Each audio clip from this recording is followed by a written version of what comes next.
Lecture 16, the Readers-Writers Problem. So this is the second of the classical synchronization problems that we have decided we will give the most attention to in this course. And it is a slightly interesting version that's not that common because people don't always sort of think to use it, but it depends heavily on the nature of your data as to whether it's even an option. So the key observation about the readers-writers problem is that, well, reading data doesn't interfere with another read of the data. You can't have two writes at the same time. You can't have a write and a read at the same time. You can't have any number of writes concurrent with anything else, but reads don't interfere with reads. So sometimes it would be advantageous to then allow different reads to happen concurrently. But sometimes writes occur, and nobody can read when that happens. So this does allow for some amount of concurrency. So, I mean, as the image illustrates, right, we could have lots of people reading from the book concurrently. This might seem kind of silly. You might think, when would you ever want this? But there's lots of scenarios where this is the case, where reading data is much more common than writing data. Anytime data is being published to news website, for example, a blog, anything like that, reading is tremendously more common than writing. And yet you wouldn't want people to load the page and see it in an incomplete state, so you would want to delay those reads until the newest version has been published. And that, the newest version might be published very quickly, but not instantly. So there's a quick example of a scenario where you might want to have some concurrent reads. Obviously, you don't want to read a web page one at a time, but also when it's writing, you don't want anybody to be able to read that incomplete version of the page. So if you want, there are two rules, and only two rules. Number one, any number of readers may be in the critical section simultaneously. And number two, only one writer can be in the critical section, and when it is in the critical section, there are also no readers. And this is also something that's frequently implemented in file systems. You can have a file that's opened read-only by a large number of files, but only one file can open it for writing, and obviously to prevent reading of inconsistent data, it can't be open for reading while the write is going on. Now maybe you think this is just something that's very similar to the general mutual exclusion type problems that we've talked about before. Thing is, there's a key distinction in that we have two kinds of thread in this scenario. We have readers that don't modify any data. So consumers in the producer-consumer problem count as modifying data because they take data out of the buffer. That is a modification, and that counts. And so if a thread could read or write a shared data structure, it is a writer. And if you have only writers, or at least any thread is potentially a writer, then you end up just with the regular mutual exclusion kind of solutions that we have talked about previously. And you don't need or want the readers-writers problem because it doesn't give you anything extra. However, if you do have some threads that are readers, then allowing multiple readers can permit multiple readers to complete in the same amount of time. They don't have to wait for each other, so it does give you better performance. That would actually be interesting. Now, your actual application's nature determines whether or not it's worth your while to do this. Right, you have to know how many readers are there versus how many writers, and how much time do readers potentially spend waiting. And this gives you some basis on which to calculate if it's worth your while. But for the moment, we'll assume that there are valid scenarios and you want to learn about this so you have it in your toolkit. Otherwise, if you don't know about it, you can't use it, so we'll at least introduce it, and you can decide later if it's applicable to the particular problem that you want to look at. So let's get started. We need to keep track of the number of readers at any given time using a counter readers.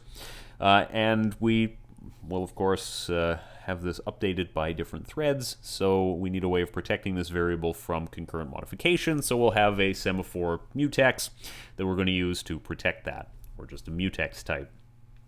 We also need another further semaphore, room empty. And room empty is going to be our way of indicating, of course, that the room is empty. The room, in this case, is our critical section, and a writer has to wait for the room to be empty, that is, wait on the room empty semaphore before it's allowed to enter the room. Again, the room is the critical section here. Okay, so I mean, why is the semaphore called room empty? Thing is that we will sometimes encounter a naming convention of some sort that is it makes sense from a certain perspective and might seem strange from another perspective, but the goal of something like wanting to wait for room empty is that when we say that out loud, when we think about it in normal language like English, that it gives us a clear indication of what is the condition that we're waiting for. So if we're a writer and we want to wait for there to be no threads in the critical section, you could say wait for room empty, and that has I won't say unambiguous meaning, but it has a straightforward meaning that you can understand what is the condition that we're waiting for. We're waiting for all threads to have exited the critical section. Okay, so let's look at solution 1. We have on the left the writer, very simple, and on the right we have a reader, somewhat more complicated, as you can see. So we'll start with the writer, just because it is the much simpler version. So if a writer shows up, the writer can only enter into the critical section if the room is empty, so it waits for the room to be empty, and it then can enter, write some data, and then post on room empty, indicating the writer has left, and the room is empty once again. Okay, that part's straightforward. If we had a second writer or something and the room was not empty, it would wait, and another writer could then appear. This thing is straightforward. The reader is more complicated. It resembles to some extent the rendezvous and barrier things that we've discussed before, but it is somewhat different, so we shouldn't get them confused. Now, the reader waits on the mutex, increments the number of readers, and if readers is 1, wait for room empty.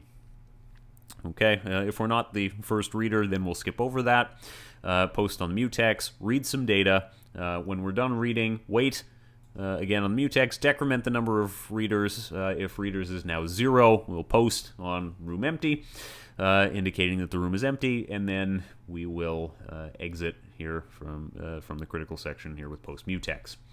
Okay, this is a little bit of what I mean for the convention being, how do you talk about it in natural language, indicating what you should name your semaphores.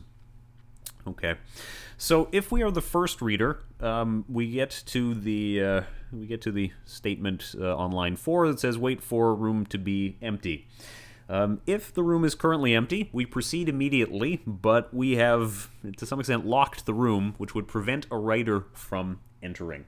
And that's what we want, because we are a reader, and we are going to enter the room, and we will proceed. If we are not the first, then we just skip over that and we proceed. We've incremented the count of readers and we proceed immediately to reading some data. All is well. So that part is mirrored a little bit in the second half, where after we've read some data, we decrement readers. If we're not the last one, then we just decrement and leave. If we are the last one, then we post on room empty, which potentially unblocks a writer if one of them was waiting. Okay. Yeah, so the first reader locks the room, so to speak, prevents a writer from entering. Additional readers don't have to check if the room is empty. They can just proceed, because if there are readers present, then we know they're in the room, in which case there's no writers and we don't have to worry about whether or not the room is empty, so it's no big deal. We can just proceed. When the last one leaves the room, it indicates the room is empty. Okay, this pattern is sometimes referred to as a light switch. bad jokes aside, why a light switch? Well, the behavior that we're thinking about is kind of like, what happens when you go into a room. If you're the first one into the room, there's nobody there, then you turn on the lights, and when you are the last to leave a room, you turn the lights off. That's only polite and doesn't waste energy, so that is wise. And that's the behavior that we're seeing with the reader's behavior. You can think of the reader's behavior here at statement 4 when it does wait on room empty as turning on the lights, because, well, if you want to read, you could use some light. That would be helpful. And when the last reader is leaving here at the end, we will post on room empty, turning off the light. And the same is true for the writer. The writer waits for the room to be empty, that is, wait for the light to be turned off. Then, if it is already off, the writer turns it on, and then when the writer leaves the room, turns it off as well. Okay. So, the reader code has one of those situations that makes us concerned. Yeah, it has wait on room empty inside a critical section controlled by mutex. As you will remember from the previous topic when we talked about these nested waits, that is a cause for concern, but it isn't a guarantee that something is wrong. You can convince yourself that there is no deadlock, and as before, the solution that I propose for how you want to address that is the work backwards thing, which is what would cause a reader to get blocked on the inner wait, that is, wait for room to be empty. Well, the only scenario in which that could happen is if we are the first reader, and therefore we call wait there. If we were not the first reader, we wouldn't call wait at all, so no cause for concern, but we are the first reader. And the only way that if we are the first reader that the room is not empty is that means there is a writer in the room or in the critical section. Right? So that is the only way that a reader thread could get blocked here at wait for room empty. A writer, once it's entered the room, is in the section write data, and it will always get to the post statement here, and this will take a finite amount of time. Exactly how long depends on how much data we're writing, but it is a finite amount of time, and therefore we'll get to the post statement that will unblock the reader, and we won't have any sort of deadlock.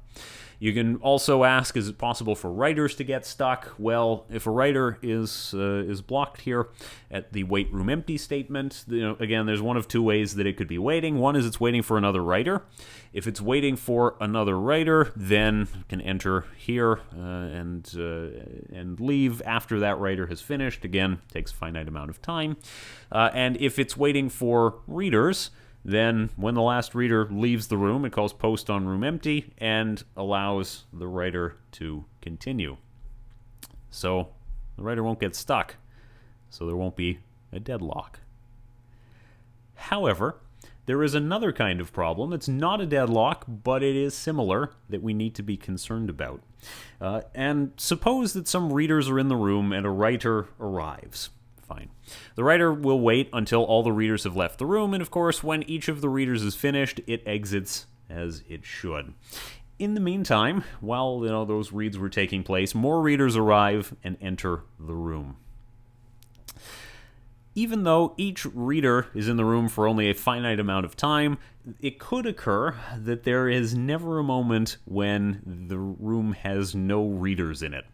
That is, if every read takes 5 seconds or something like that, you could have a reader arrive, and after 3 seconds, the next reader arrives, and then 5 seconds after that, the next one arrives, and there's always just like a little bit of overlap between readers.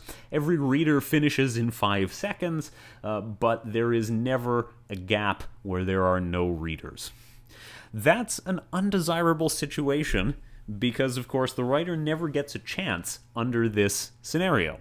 The reader threads are not stuck. They all read, and they continue, and they leave, no problem. And the writer thread is unable to proceed ever, but it's not really deadlocked either. So we have a different term for this, and the term for that is starvation.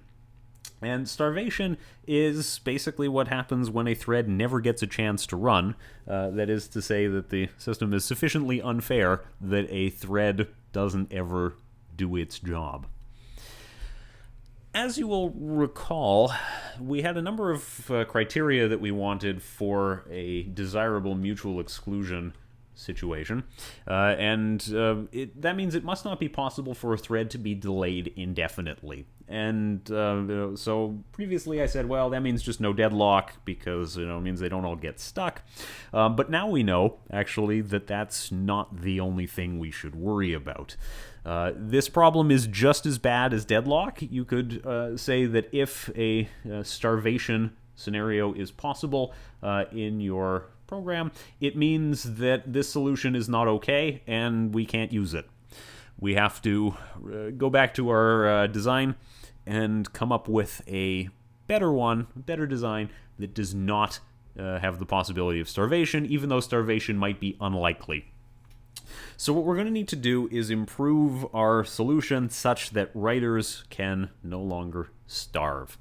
And just thinking about it conceptually, how would you want to do this? How would you make sure that writers don't starve?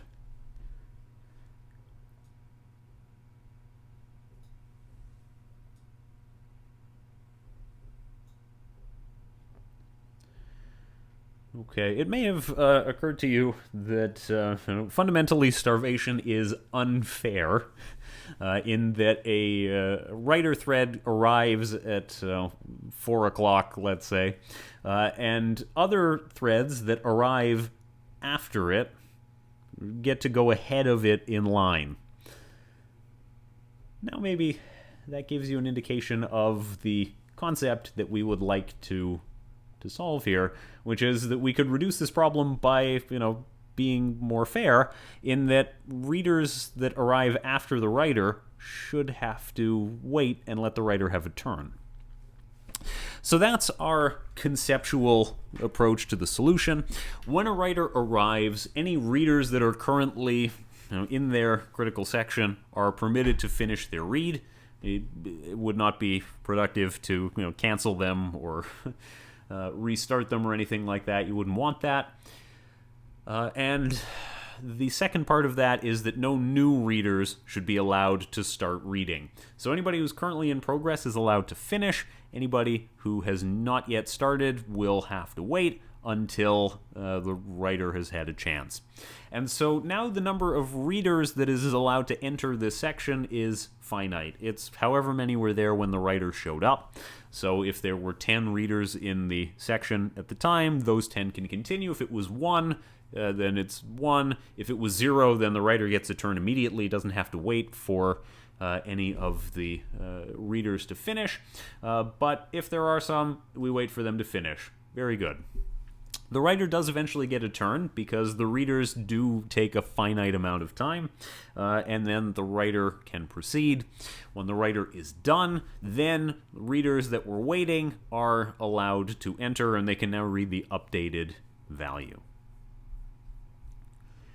Okay, so to make that work, we've had to add an additional semaphore here, and it's called turnstile.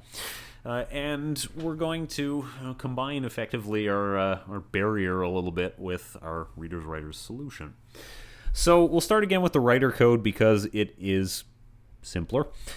When the writer shows up, the first thing it does is lock the turnstile by calling wait turnstile. And that means that any readers that arrive after that happens will have to wait at that point until the writer has had a chance to go through. Then the writer, as per usual, waits for the room to be empty, so all of the current readers are allowed to finish their execution. Makes sense. That's one of the goals that we discussed already. And then we're going to write data, then post on turnstile, so unlock the turnstile, and then post on room empty. You might wonder about, does it make sense to post on turnstile first or post on room empty after? In general, it's not usually a problem when you are calling post, the order in which those statements occur. It's only really a problem about locking, because you can get a deadlock if your lock order is wrong. But for the most part, it is less important what order you post in. As for the reader code didn't change very much. All we did was add at the beginning the wait and post turnstile statements. So under normal circumstances, when turnstile will be initialized to 1, a reader that shows up will be allowed to proceed immediately, and it will decrement turnstile and then immediately increment it again, thus allowing the next reader to proceed. The only scenario that's different is if a writer has locked the turnstile, then readers get blocked at the turnstile before they are allowed to proceed. So not much change there. Now, when the writer posts on turnstile, incidentally, it could, of course, unlock the turnstile, thus unblocking a reader or another writer. Doesn't matter very much which one that is. You could get either one depending on who is waiting. And if I hadn't made it clear previously, it is important to remember that when a thread gets unblocked after waiting on a semaphore or mutex or whatever, the order in which those threads are unblocked is decided by the operating system. It is not up to you. It's not necessarily first come, first served or anything like that. So, in principle, you could have a writer that gets unblocked, even though some readers arrived in between when the first writer arrived and when the second one did. This just happens. Okay, so does this solution satisfy our goals in that we no longer have starvation, but also we didn't introduce deadlock?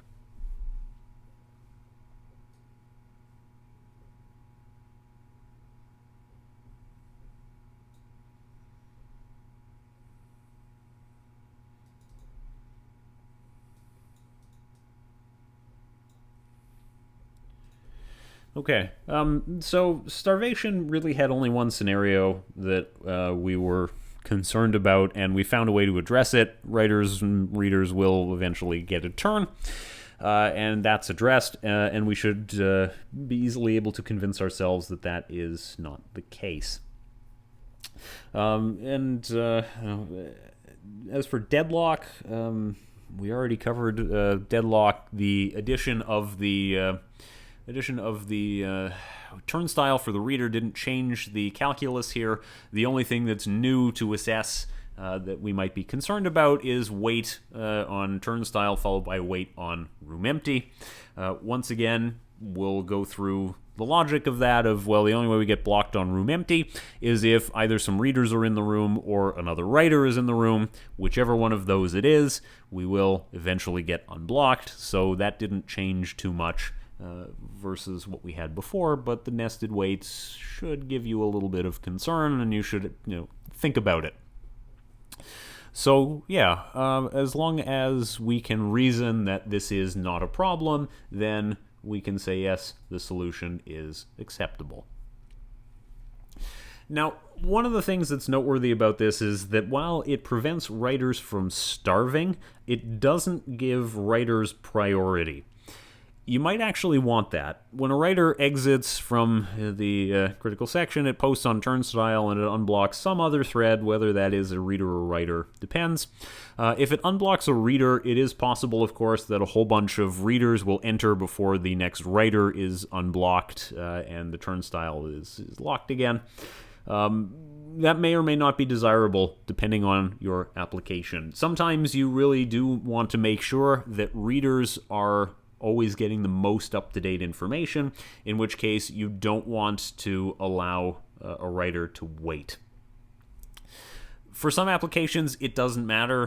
For some purposes, it doesn't matter very much. If you are publishing some blog post or something, does it matter if people see the version that's 2 minutes out of date? Maybe not. Depends on the article. If it's about some important live-breaking news event, then yeah, maybe the up-to-date information is valuable, but if it's just, we have to update a spelling mistake in our review of this terrible movie, then not critical. Don't sweat it. Now, if there is a need to give writers priority, there are some strategies for doing so. In previous courses, actually, we didn't go into it, but we have time now. What you actually end up with is something along these lines where there are two categories. There are the peasants in economy class, and then there are the lordly folk in priority boarding. and basically we are saying that the writers are the business class of this airplane, and the readers are economy class. Everybody gets there in the end, but priority boarding means that writers get to be on the plane first because, yes, definitely when I am flying for several hours, I want to spend more time on the plane. Okay, actually, priority boarding is valuable in an era where airlines charge you for checked bags or for overhead bags that don't fit because, well, overhead bin space is limited and you want to get it. So you played yourselves, airlines. Okay, so we actually want to modify our solution so that writers have priorities over readers. In this case, we will stick with just two categories. There's writers and there's readers. So an actual Air Canada flight has several boarding zones. There's Zone 1 for business class and Zone 2 for premium economy. Yeah, okay. We're not taking it that far. We are just taking it to there are still two. Now, we probably actually want to break up the room empty semaphore into two things. So we are no longer saying just whether the room is empty. We want to know, are there any readers or writers? So we need a no readers and no writers semaphore. A reader in the critical section should hold the no readers semaphore, and a writer should hold no writers as well as no readers. Just a little hint as to designing the solution. If you wanted to pause it and sort of try to think it out, then by all means, but we'll just proceed. Okay, our solution has become a lot more symmetrical as compared to previously. Previously, the writer code was a lot shorter and a lot simpler as compared to the reader code, but now they are close to the same, and they are, to some extent, a mirror image of one another. Just because we've done it thus far, we'll start with the writer code, because the reader code actually hasn't changed very much. But the writer code waits on a write mutex, increments a count of the number of writers. Write mutex will obviously be initialized to 1, and writers as an integer will be incremented to 0. If we are the first writer, then we have to wait for there to be no readers. That's not too different from what we saw before. That is, we need to wait for all of the readers to leave the room before we are allowed to proceed. And at that point, any subsequent writers will be blocked at statement 1. That is, waiting for the write mutex. So that's fine. And when we are able to continue, then we wait for no writers. So we're locking that, if you will. We will write some data, and then we will post on no writers. And that part just prevents, the steps 7 and 9 part, prevents more than one writer from writing data at the same time. That still wouldn't be okay. Writers do have to have exclusive access to the data to write it correctly, otherwise we don't get the correct behavior. But that's straightforward. And then we will decrement the count of writers inside the write mutex. If writers is 0, we will post on no readers. And if we are not the last writer, we post on write mutex. And this part here in the lower part of the writer code is actually how we ensure that writers get priority. Because if we are not the last writer, then when we post on write mutex and what have you, like when we've left from here, the next writer, if there is one, will be the one that proceeds immediately. Right? We don't give readers an opportunity to advance. They're all stuck at their first statement because there is another writer, and so only if we are the last writer and there are no other writers waiting do we say yes, readers are allowed to have a chance. And that's the magic in it. That's the trick. That's how we make sure that writers are always taking priority. If any of them are waiting, then readers don't get to go. The reader code is, again, not too different from before. It's been split up a little bit because we have now different semaphores. But the reader waits on no readers, and that means that if a writer is holding on to that, then, well, readers can't proceed. And that's where readers would get stuck. Now we've hit on one of those scenarios where we had to choose a name convention that makes sense from the perspective of one kind of thread, but less sense from the perspective of another. It makes sense for writer to wait for there to be no readers, but it makes less sense for a reader to wait for there to be no readers. That doesn't flow as nicely in sort of common language, but you could name the semaphores whatever you want. It doesn't affect the correctness of the solution. It maybe just would be more in line with how you think about it. That would be okay. As long as you use the correct semaphores and use them correctly, it's not that important what their exact names are. So if we are a reader and we wait on no readers and we don't get blocked, then it means that there are no writers at present. If we do get blocked, there are writers, and we'll have to wait until we're done, until they're done. Then we wait on read mutex, increment the number of readers. If we are the first reader, then wait on no writers, which will prevent writers from proceeding because there are now readers in the room. Okay, only one, but there is a reader in the room.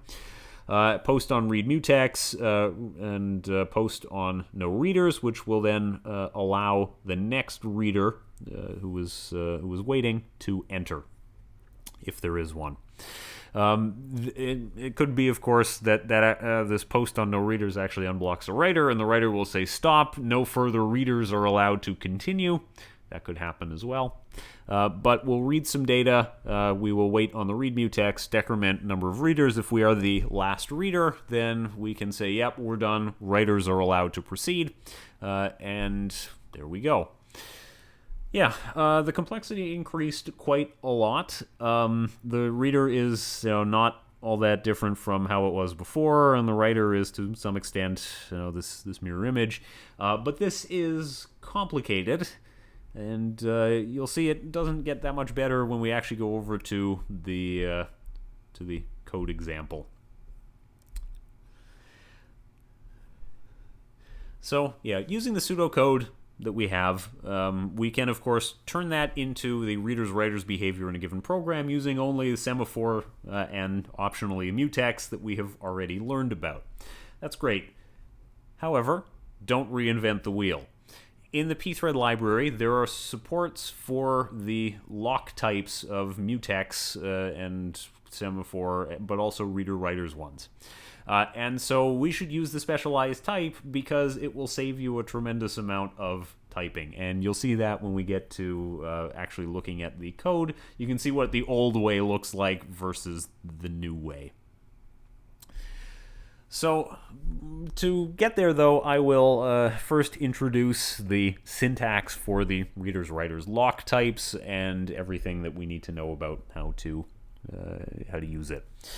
So, there are initialization and destroy functions. So, for a given pthread read-write lock type, we initialize it with the init function, takes a pointer to the lock you want to initialize, and a pointer to the attributes. Attributes will be null. Defaults are fine. And RW lock is obviously the one we want to initialize. Destroy is just like a regular mutex. When pthread RW lock destroy takes a pointer to the thing you want to destroy. There's no real difference. The only thing that's different is the type. Very good.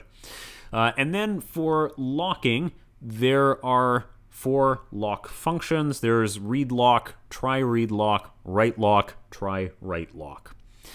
We can acquire either a read lock or write lock. I think those are self-explanatory. If you are only going to read, then you can acquire a read lock. If you are going to read and write, then you acquire a write lock. And for each of those, there is an associated try lock function. As with the regular mutex, we are not quite prepared to talk about try lock, so just file this away for later, that we will return to the subject of try lock, and this is a valid option. All 4 functions take exactly one argument. It is the lock that you intend to lock. No surprise there.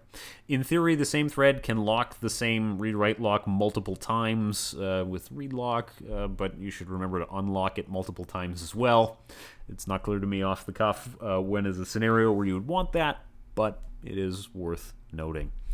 And then there is the unlock function, which looks, again, just like the mutex one. You just unlock the thing that you want to unlock.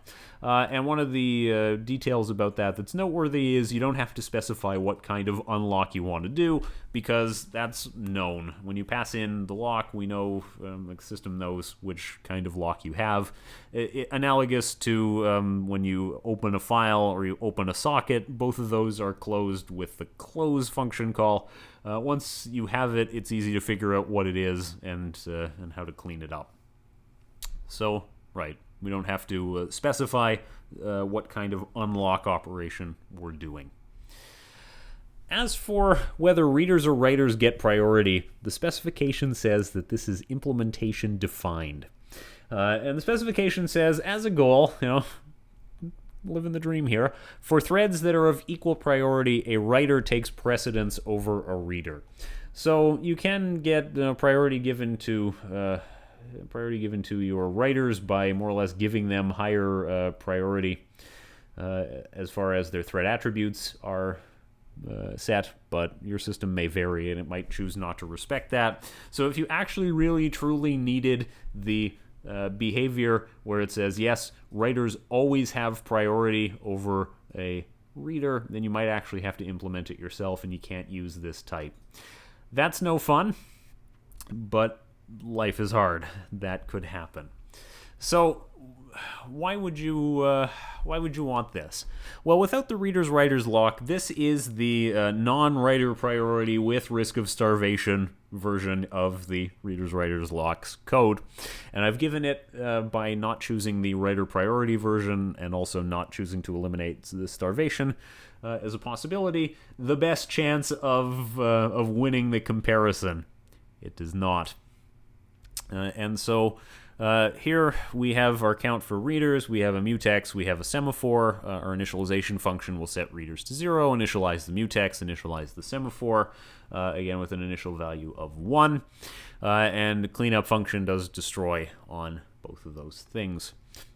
The writer will then, as in the simple code, wait for the room to be empty, write some data, post, room empty. Good. The reader locks the mutex, increment the number of readers. If readers is 1, wait on room empty, and unlock the mutex, read data, and then lock the mutex again, decrement the number of readers. If readers is 0, post on room empty, and then unlock the mutex. So, yeah, this is the sad version where everything is hard and struggly, and we don't like that, because this is a lot better. If we use the ReadersWriters Locks, then we have something that looks a lot simpler and cleaner. Initialization just calls ReadersWriters Lock init. We don't have to track individually the number of readers. We don't have to do any of that. And if you're a writer, you call write lock. If you are a reader, you call read lock. The end. Now, there's no implied or any kind of real enforcement about what kind of lock you acquire. You can, if you want, acquire a read lock and then still write data. Nothing would stop you from that. The thread police don't arrest your thread if you do that. Obviously, you get the wrong answer if you do that. You don't get the expected behavior, because then you can't have concurrent writes. So you do have to still take responsibility to use this tool correctly. But if you do, it really could save you quite a lot of typing and save you from reinventing the wheel. With this behind us, we're going to move on to an extension of the readers-writers problem called the search, insert, delete problem, obviously made by somebody who wasn't a fan of Metallica, otherwise they would have called it the seek and destroy problem. But there are 3 kinds of thread that we have now. We have searchers, we have inserters, and we have deleters. Okay, each of them has their own sort of definition. Searchers merely examine a linked list, and we'll say that we have a shared linked list of data, so this is common and needs to be protected by some sort of concurrency control. That part is expected. Now, searchers are going to search, and they will call search with a pointer to the target that they're searching for. Does it find anything? Maybe. They resemble readers in the reader-writers problem. They don't change anything. They just look. They tell you if it's there or not.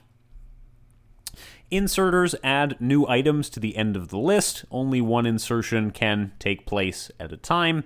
However, one insert can proceed in parallel with any number of searches. Inserter threads call a function find insert location to find where to do the insertion. And then they call insert once they have a location. So what you're going to insert and what the after place is, after this node insert this thing, will happen. Inserters resemble readers, but there is kind of a restriction. And the restriction is that we can only be actually doing one insertion at a time, but insertion can happen in parallel with any number of searches. You might think that doesn't make any sense. You might think, well, I'm manipulating the list with the insert, and so how do I square that with the fact that readers are searching the list? So the thing is that when you're searching for some data in what is ultimately a shared data structure, there's no guarantee, even if you had total mutual exclusion, only one thread could even look at it at a time, that what the order is going to be in which they happen. So if you had like total mutual exclusion, regular mutex surrounding it, and you had one thread that searches and one thread that inserts, and the search has to wait for the insert, well then it won't find it. It will find it because the insert has taken place. On the other hand, if it happened in the other order and the search goes first but the insert hasn't happened yet, then it won't find it, and neither of those answers is wrong. Right? At the time when you do the search, you get the most up-to-date information, and that could change, and it could be invalidated basically instantly. But there's no requirement that an answer you get is valid forever, just it was valid at the time of the search. So having an insert that takes place in parallel with searches isn't bad, as long as the structure of the list is manipulated correctly, which is easy enough to do. We have some tools that allow us to do that. And if that is the case, then a search will either find it or it won't. If we're lucky, we find it. If we're unlucky, we don't find it. But it doesn't matter whether or not the insert really took place or not, because it will all work out in the end. And then we have deleters, and deleters remove items from within the list, and deleters, we can't actually just have a rule saying deleters can run in parallel with anything. At most, one deleter process can access the list at a time, and when it does so, nobody can be inserting and nobody can be searching. And deleter threads call delete with an void star argument of whatever it is we are looking to delete, if anything at all is found. Okay. Good news is we don't have to modify our solutions dramatically if our goal is to make this work. We just have to sort of keep track of a couple of things. One is when there are no inserters, and the other is when there are no searchers. Those kinds of things matter to deleters mostly, and we need a mutex to go around the actual insertion, making sure that no two threads are trying to insert at the same instant. So let's go. We have a searcher mutex, we have an inserter mutex, we have a mutex that's going to be used around perform insert, and we have a semaphore no searchers, we have a semaphore no inserters, and we have counts for each of those. As you might imagine, the searcher mutex is used to modify the integer searchers, the inserter mutex is used to modify inserters, and perform insert is the mutex that has to be acquired before actually calling the insert function. So that part is okay. And then we have an initialization function, create the mutex, create the semaphores, initialize them, set everything to 0 for the integers, and initialize our semaphores each to 1. Okay, what does a searcher thread do? Well, a searcher thread, like I said, tremendously resembles a reader. Lock the mutex, increment the count of searchers. If we're the first one, wait on no searchers, which indicates, of course, we are the first one. So lock it behind us, or alternatively, if a deleter is doing something, wait for the deleter to be finished, and then unlock the mutex. Then we can search for the target. We can unlock the so we can lock the mutex again, decrement searchers, and then post if we are the last searcher, and then unlock again when we're done. So this is just reader code. It is more or less the same as what we've already seen for the reader. It's just now called searchers, so find and replace. No challenge there. Deleters are also pretty simple. So deleter is just this. Wait for there to be no searchers and wait for there to be no inserters right now. Once that is the case, delete. And then we can post on no inserters and we can post on no searchers when we leave. So in this case, the deleter thread looks a lot like a writer. And the writer is just waiting for two kinds of threads, so searchers and inserters, but nothing fancy happens there. No cause for concern. We might look at this and say, well, we have nested waits. Is that a problem? But we'll see when we look at the inserter code that if there are inserters, much like readers, they will eventually finish and leave. Could take a while, but this is a finite amount of time, so there's nothing to worry about, and they will eventually depart, meaning that a deleter will get unblocked. Okay, and then the inserter thread looks a bit like the reader, just with a couple of oddities to it.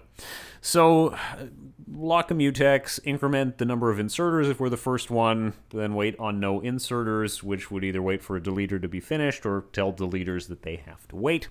Then unlock the mutex, and then we'll find the insert location, lock the mutex, perform the insertion, insert it wherever it's supposed to go, and then unlock. Now, could there be a significant period of time between when we find the insert location and when we perform the insertion? Actually, yes, there could be. But if your list doesn't have to be sorted and find insert location just looks for the end of the linked list, it will still appear in the list, and it doesn't matter if it's not sorted, so it doesn't matter if the element we're inserting is not the last one. That would be okay. It might look a little strange, and it might make you feel uncomfortable because, here we are not doing things in order. But this is acceptable. This would work. This is okay. Part of the reason why that works and why it's okay is that there can't be a deletion in the meantime. So searchers don't affect the list, so it doesn't matter how many searchers happen between when we find the location when we actually do the insertion, so nothing to worry about them. Other insertions could occur. If they do occur, as I said, it just means we're not necessarily inserting at the end of the linked list, but no harm done. Again, as long as there's no requirement that the linked list somehow be sorted by anything, and that includes adding order. And what about deletion? Well, there couldn't be a deletion in that period because any deleter would be stopped by trying to wait on no inserters. If a deleter was already running, the first inserter would get blocked at the semWait statement up here.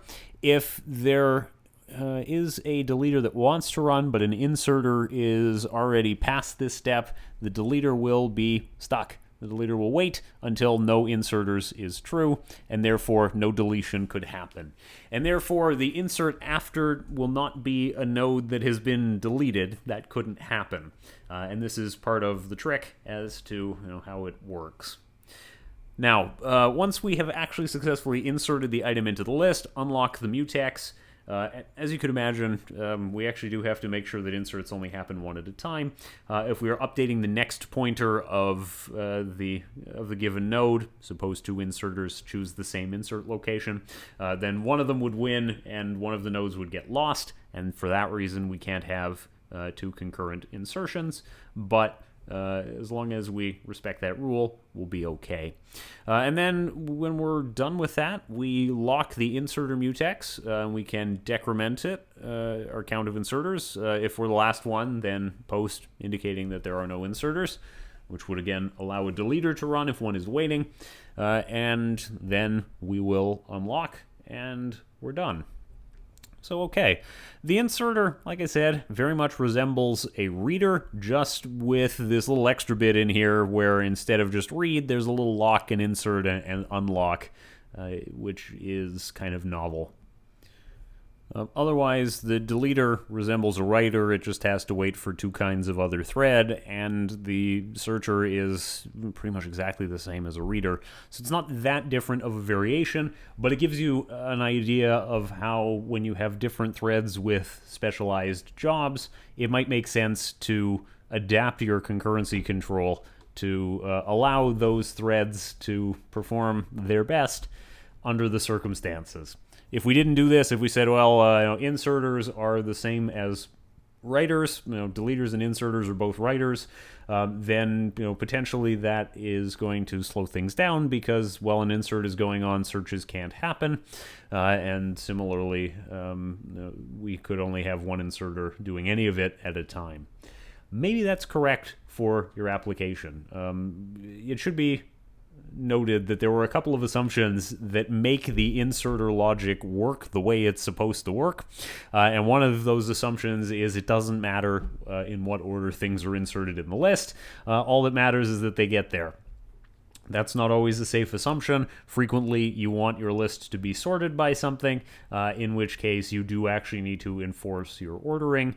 And similarly, if you wanted to give priority to insertions or something over reads, then you would need to take some steps so that readers have to wait until a pending insertion is done to see to it that everybody gets the most up-to-date version of things.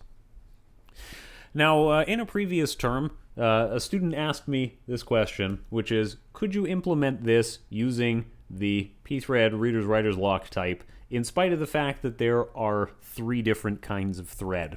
Obviously, you can only use read lock and write lock. There's no way to implement your own inserter lock or deleter's lock or anything. Fun as that might be, but if you just think about it a little bit, is there a way to implement this search, insert, delete with ReadersWriters Lock?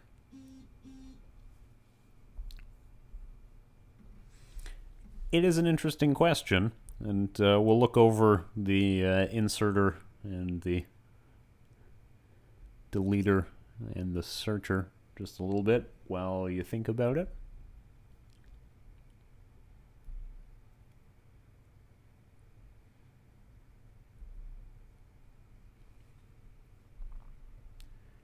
Okay, the first hint that I'll give is the answer is yes.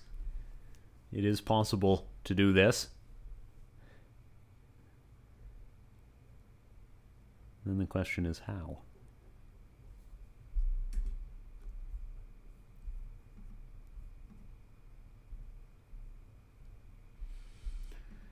The second hint, and the final one that I will give on this topic, is to keep in mind what these resemble. So searcher resembles a reader, a deleter resembles a writer, and an inserter also, to a certain extent, resembles a reader. So maybe it's possible to use that hint to figure out what to do. The actual solution to this isn't shown in the slides, and it doesn't appear in the notes either, so you will have to design your own. But I don't think that should be too difficult. When we go back and look at the comparison of the regular version versus the current version with ReadersWriters Lock types, then I think it makes it pretty easy to figure out how to do this. Okay. So with that in mind, we will leave off for now here with the end of this topic. The readers-writers problem is interesting, and it's useful, especially in certain high-performance computing kind of situations where you're really trying to squeeze out every possible bit of concurrency from your program. However, the next classical synchronization problem that we want to talk about, the dining philosophers one, is probably the one we go into the most detail about, because it finally introduces us to our formal discussion of deadlock. So we'll leave it here and continue that in the next video.